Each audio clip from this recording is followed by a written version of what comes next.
alam mo na tapan. Yung ginawa kasi yung ng ni Rato. Actually may knowledge na siya, may faith na siya na yung tip ko talaga makukuha na ng mga Israelite. So tinanong siya di ba, tinanong siya ng mga sundalo kung napunta ba yan ang ang spice. So alam nang nila na may spice yung pumunta dyan. At sabi ni Rahab na wala dito. So kung tingnan tang view kang pagsabi ni Rahab, no? Actually ang pagsabi na wala siya dito, may meaning yan, ibig sabihin. Wala sila dito para patayin nyo. Wala sila dito para sirain mo ang plano ng Diyos sa buhay. Ang plano ng Diyos sa buhay nila at sa plano ng Diyos sa Jericho. So, ibig sabihin na sinasabi ni Rahab na sa isip na nandito siya, pero sinabi niya wala sila dito sapagkat wala kayong karapatan sa dalawang spies na sila po ay papatayin. So sa ating buhay sa isang Kristiyano, kapag nagsasabi tayo, actually hindi yan ang ating Kristiyaning.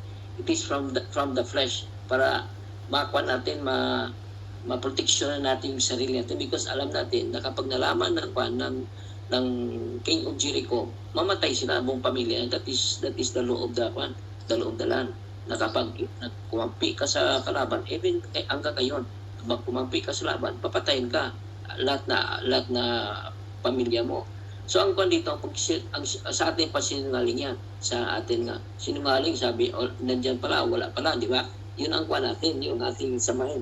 Actually, ang purpose ni Rahab doon, na yung dalawang spies na dyan, but out of his authority, hindi niya masabi nandyan because ang dalawang spies na yan, nandyan sa Jericho, not to be harmed, but to be safe. Sabi niya, wala dito. Sabi niya, hindi mo, kung sa isa atin, wala kang karapatan na pan sila. Wala kang karapatan na patayin siya o i-harm sila. But sa kanya, sa fleet niya, protection sa buhay niya eh. Gano'n naman tayo, di ba? Umawa tayo ng kasinungan because we want to protect our life. So ang tiningnan na Panginoon is the motive of the heart, not how your mouth speak. So ang kasuningan, God knows kung sa ating kasuningan, wrong sa kay Lord, but alam niya ang motives ng puso nila, bakit nasabi niya yun. So dalawa ang makita natin ng view dito eh. Yung sa atin ay okay gini magsinungaling, no? Pwede lang white lies. Pagtali sa kay Lord, bawal magsinungaling.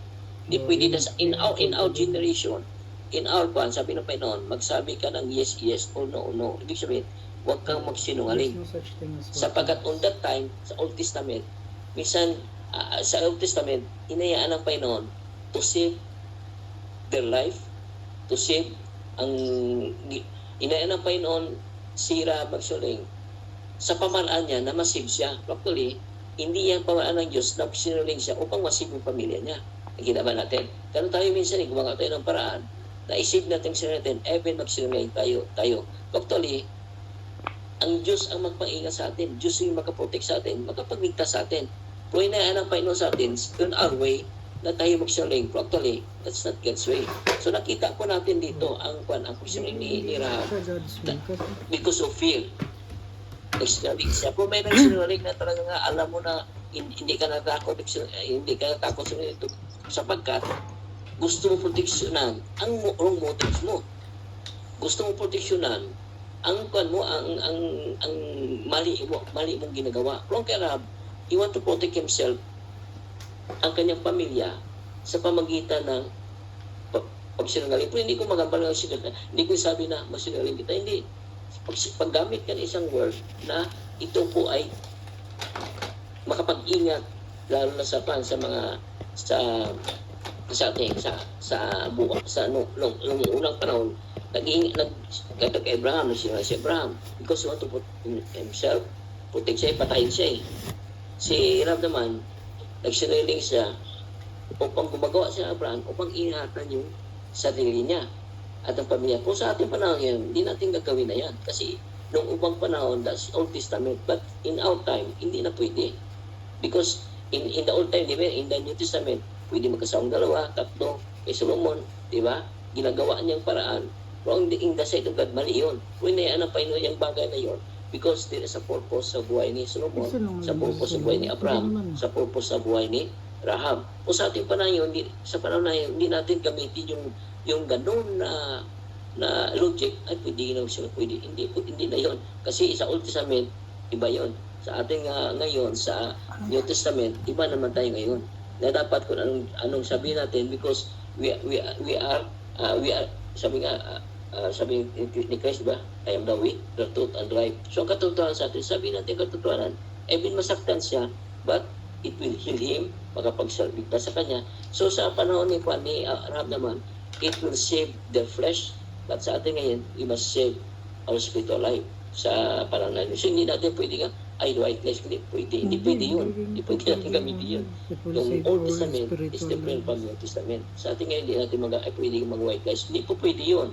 Sa atin parang ngayon, what is the truth? Sabi ni Paul, rebuke is better than love. Yun ngayon ang love nga ba sinungaling kayo, mahal? Hindi yun. Dapat sabihin mo, kasi ang panahon natin ngayon, only the truth can set them free. Sa panahon natin ngayon. Sa Old Testament, ginawa nila yun to protect their flesh, their family, because of the threat. Kasi nung una panahon, iba sa panahon natin ngayon. So nakita natin na ang sinungaling, refer to Old Testament, but sa New Testament, hindi na tayo magsinungaling because it is against God's sa ating buhay na dapat ang Kristiyano magsalita tayo bold, firm, walang katotohanan, because ang katotohanan ngayon sa parang ngayon ay magpapalaya sa tao, magpapalaya ang katotohanan sa buhay ng tao na namumuhay ngayon sa mundo. Sa Old Testament, nakita natin kung gamitin ang logic na pwedeng mag-white lies, natin magdaming asawa ngayon ng mga Kristiyano. So hindi yun. Iba ang Old Testament, iba ang New Testament. So at that time, inayaan ng Panginoon ang mga bagay na yan because there's a purpose of Panginoon. Sapagkat minsan akala ni Rahab na sa sinungaling niya ay masisira. Actually, God saved their family because of the covenant sa spies. So hindi natin masabi na sinungaling ka, masave mo yung buhay mo. Hindi. Sa parang ngayon, tell the truth to save your life. Yun lang po ang napano. Baka may dagdag kayo, pwede din kayo, bulay natin to. Ako po may dadagdag.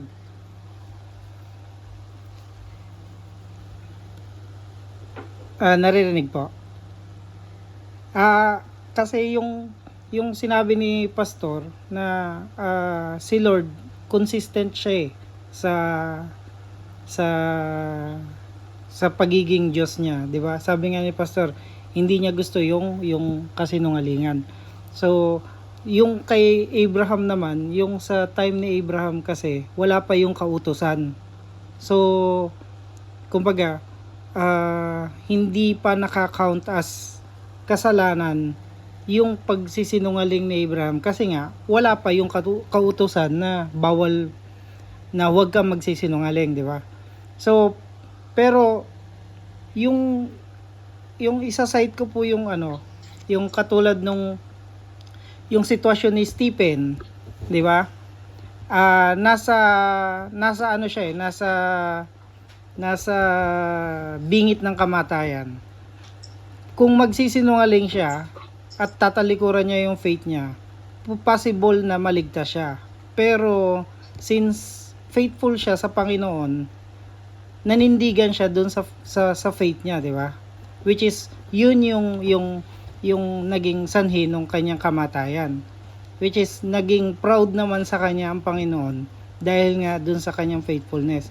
Ang nakikita ko po kasi dito kay Rahab, nung time na nagsinungaling siya, hindi pa po siya under ng kumbaga covenant nung Israel. Remember, ano po siya miyembro pa siya ng mga tao dun sa Jericho. 'Di ba nga po nung nakaalis na yung dalawang espiya, at nireport nila kay Joshua. Tapos nung pagbalik nila, nung naligtas nila si Rahab, dun pa lang po kasi naging kumbaga official na under siya dun sa pangangalaga ng Panginoon. Kaya nga 'di ba sabi sa kanila nung espiya, pagbalik namin at may lumabas sa pamamahay mo, hindi namin sagot kung mamatay man sila. Pero kung nasa loob sila ng pamamahay mo at may nangyari sa kanila, magiging pananagutan namin sila kung sakaling may mangyari sa kanila. 'Di ba? So dun sa pangakong 'yon at sa covenant na 'yon, dun naging under si Rahab sa pamilya ng Panginoon. So, yun po yung nakikita ko na during the time na nagsinungaling siya, hindi pa po siya sakop nung pamilya ng Panginoon. So, parang sabi nga, 'di ba, isa siyang harlot, 'di ba? So, makasalanan pa talaga siya during that time. Pero nung naging under siya sa pamilya ng Panginoon, doon nagbago yung buhay niya. Doon siguro nagkaroon ng kumbaga sabi nga natin transformation sa buhay niya na naging part pa siya ng lineage ng ating Panginoon, di ba? Yan lang po.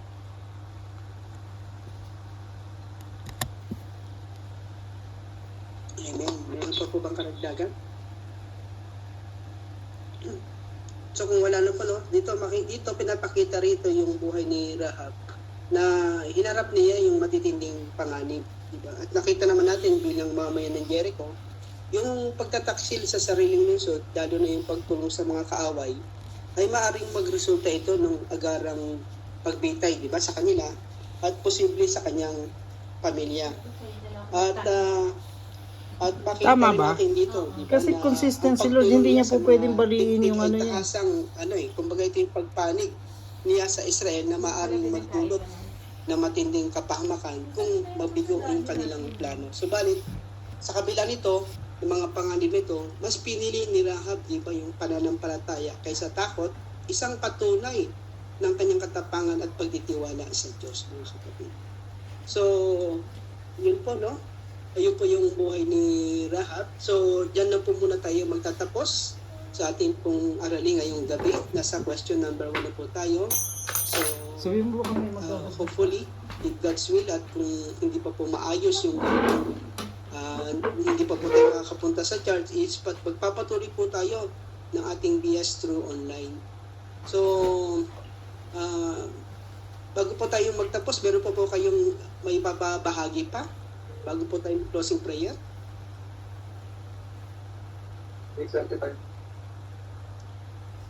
So, kung wala na po, hinihingi ko po si inaanak na Desia sa ating pong closing prayer. At bago po tayo mag-out, hinihiling ko po na lahat po tayo is mag-open ng cam upang ano po tayo screenshot para